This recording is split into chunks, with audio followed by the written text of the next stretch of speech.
Gajapati press club रे वरिष्ठ सांबादिक स्वर्गत राजेश पट्टनायक श्रद्धांजलि सभा अनुष्ठित। गजपति जिला पारलाखेमुंडी स्थित गजपति प्रेस क्लब रे आज संध्या 6टा बेले वरिष्ठ सांबादिक स्वर्गत राजेश पट्टनायक श्रद्धांजलि सभा अनुष्ठित होईछि। एही अवसर में वरिष्ठ सांबादिक द्विजेनाथ पाढ़ी, प्रदीप नायक, विधान चौधरी, शिशिर गौड़ सह समस्त सांबादिक माने स्वर्गत राजेश चित्र में पुष्पमाल्य प्रदीप प्रज्वलन करी श्रद्धांजलि ज्ञापन करथिले। स्वर्गत राजेश दीर्घ वर्ष हेब सांबादिकता सह लोकंकु साहाय्य सहयोग करी लोकंको प्रिय भाजन होई परिथिले, जाहाकु नै आज गजपति प्रेस क्लब रे श्रद्धांजलि सभा करी स्मृतिचारण करा जायतिला।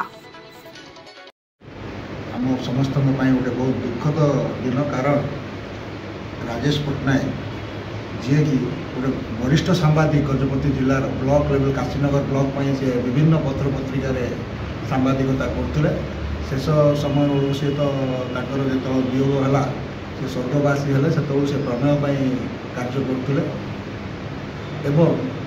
सी माने जीवन काल में सांबादिकता भितर बहुत गुड़े भल भल खबर प्रसारण करते, कि भगवान बहुत निष्ठुर होता बहुत अल्प बयस में गले सी आमर समकक्ष थे। सी मो क्लासमेट थी एक्चुअली राजेश। आम 2 वर्ष मिसिक एसकेसीजी पाठ पढ़ीचु, माने 83 रु 85 मसीहा सी कॉलेज स्टूडेंट थी, मोर क्लासमेट थी।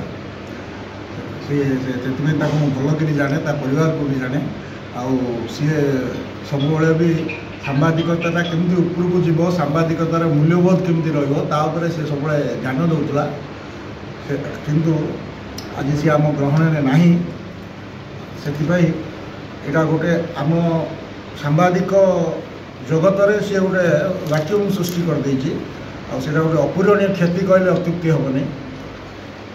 तार परिवार एवं तार आत्मार सद्गति निमंते मु प्रभु पाखे प्रार्थना करूँ।